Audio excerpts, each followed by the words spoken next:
Welcome to Downshift. My name is Matt, and this is the 2024 Mercedes-Benz E-Class. And it's a new generation for this year, and it now is closer to the S-Class than it ever has been before, and it's packing a host of the most bleeding-edge technology for Mercedes EQ line of vehicles. So today, thanks to our friends at Mercedes-Benz of Milwaukee, we're going to show you all the best in the rest of this car and how it stacks up to some of its main segment rivals. Let's get into it. And the first thing I want to talk about is really more of a question than anything, and it's where are the hybrids? They get them in Europe. The powertrain options here for 2024 don't actually change that much from last year. There's two engines. Both of them do get a little bit of a mild hybrid help to the tune of about 23 extra horsepower and some, of course, increased fuel economy. The base engine here is what we have in the E350. It's the 2-liter turbocharged 4-cylinder, makes about 255 horsepower, but if you want more power, you go up to the E450. That's that 3-liter turbocharged inline 6. Inline 6 is very good, by the way. Does 375 horsepower, but interestingly, both the 2-liter and the 3-liter are rated at about 31 mpg, which is just kind of interesting. But again, the question that I kind of have here is for a new generation for 2024, and we're seeing people roll back their big EV claims, why not have a little bit of a stepping stone? Mercedes has dumped billions of dollars into their EQ lineup of vehicles. Why not bring the hybrids or the plug-in hybrids to North American shores here? And this point probably won't shock anyone because it is wearing the 3-pointed star after all, but the E-Class is going to be a little bit more expensive than the BMW and the Audi equivalent. But more specifically, the new 2024 starts at just under $65,000. And if you want the EQE, the fully electric version, it's going to be another $10,000 on top of that to start. Again, both of these are going to be a little bit more expensive than the BMW equivalent. Audi doesn't have a mid-size EV sedan, but it just kind of goes to show that we are looking maybe more for that gap between fully internal combustion and fully electric. So I might like to see some of the plug-in hybrids that they get in Europe brought over to the States here, especially now that they're kind of rolling back the full push towards full EV. So just something to think about, but there's plenty of cool things going on with this E-Class that we'll get into now. And my first and easily most favorite thing about this new E-Class is the cabin experience that you're getting here. Visually, it's just intoxicating to be in here. It's got great materials, and the build seems even stronger than it has been over the last couple of years. And then, you guys know I can't go 2 seconds without talking about ambient light, and it's great here. In addition to the different dances that you get, like predetermined, like Malibu Sunset or Miami Rose, you can now program your ambient light to respond to things like the music that you're listening to. It'll pulse with the bass, and it's just really, really impressive in tandem with the 4D audio system that you get here with speakers in the seats, so you really feel the bass come through your back and your butt, and it's really an immersive thing. We'll talk screens more specifically later, but just from a visual perspective, it feels special, and I feel special just sitting here, not even moving. But then I want to talk about the ride, and I could probably describe the ride in one word, and it's cloud. This is kind of exactly what I'm looking for from Mercedes. In previous years, they've gotten too confused with the sporting identity versus the luxury identity. This E350 is just luxe. It is just pillow soft. You get the 9-speed automatic. It's very smooth. You get all-wheel drive as standard for 2024. Quite nice. And of course, you get the rear steer option. So this thing is really easy to maneuver. It's a bit bigger. It's a bit longer. It's really easy to maneuver. It's very relaxing. You get about 4.5 degrees of articulation in the back. You get adaptive air suspension as an option, which is amazing. And the ride is just really soft. It's easy and it's nice. And the cabin is really, really isolated to a Mercedes degree. But if I was so inclined to make an allusion to the 5 Series, at least in terms of ride, I will keep it brief. This is better. Period. And I did say we'd talk about screens in a minute, so let's talk more specifically and in depth on the tech suite that you get here. Here you don't have the hyper screen, but it's actually called the super screen. And what it basically means is just that the cluster is in its own housing rather than as one floating piece of screen within the fully cohesive dash like you'd get in the EQS. But it's not like you're sacrificing any additional screen real estate. And if you're wondering more specifically, your passenger gets their own screen, but it only works if it senses that the passenger is actually sitting in the seat. And there's cameras watching the driver's eye and will polarize that passenger screen in case they're watching a movie, so the driver doesn't get distracted. Your standard screen would be something like the more tablet-oriented size that we've seen from the S-Class and the SL that we've reviewed in the past. But then in terms of the software that's running, you have a new updated version of MBUX with newly skinned software and graphics. You've got a comprehensive head-up display, infinitely customizable digital instrument cluster, and everyone's favorite little eco ball in there. It also has a 3D effect like we've seen in some of the Genesis products over the past, which is just kind of cool. It doesn't show up on camera, but it is cool. You've got Apple CarPlay, wireless, third-party apps that you can add in like TikTok, Angry Birds, and even Zoom, which we'll talk more about later. And you've got typical stuff like a wireless charger and probably the best 360 cameras in the game. And again, another shout out for this ambient light because it is just incredible. Plus, of course, you can use your phone as a key and you have augmented reality navigation. I mean, at this point, there's really nothing that you can't do in this car. And one of the nice things that Mercedes is bringing out for the new generation E-Class is the fact that you get all-wheel drive as standard. This is something that we're starting to see more brands bring to their SUVs, but Mercedes bringing this to the sedan lineup is pretty impressive, especially when you consider that in the past, adding all-wheel drive would be another couple $1,000s. So really nice to see it standard on the new E-Class. And then I want to talk specifically about styling, and maybe it's just this spec, but it is really, really handsome. It may not be Pininfarina drop dead gorgeous, but it's way better than it was last year, and more importantly, it's better than the 5 Series looks. It just feels like you have more character now from a styling perspective. You've got a unique new grille, and the AMG line cars get the star inlays that I just, for some reason, am a sucker for. The exclusive trim S-Class cars do get the bar grille, which isn't quite as good looking, but you can get the grille surround illuminated because, well, the 5 Series did it. And your running lights are now a new design. Around the side, you got wheels from either 17 to 21 inches. You do have the pop-out door handles. They're not my favorite, but they've worked here better than they have in the past.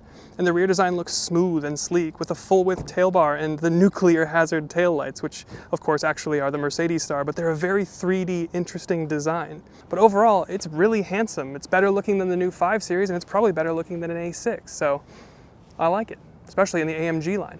And it's a Mercedes-Benz product, so of course there's a bunch of luxuries here.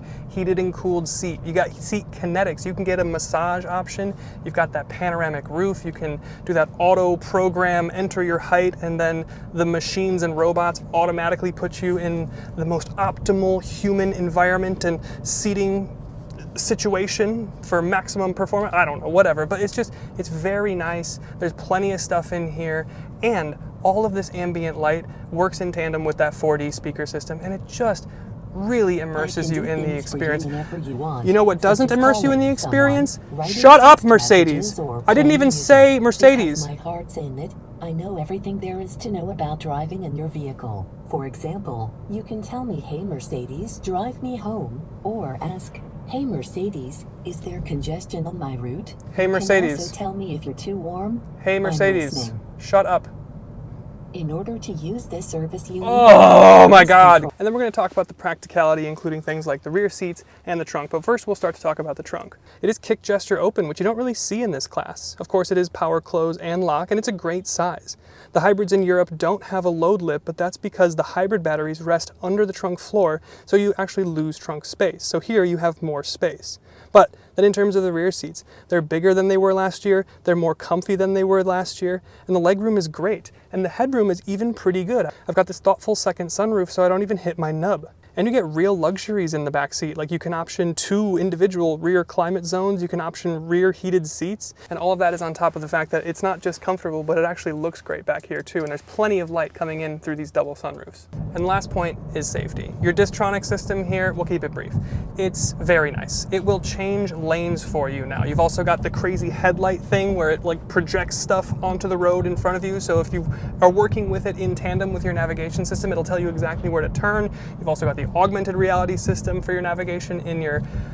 It's just insane. I mean, from a tech perspective, no one's even close.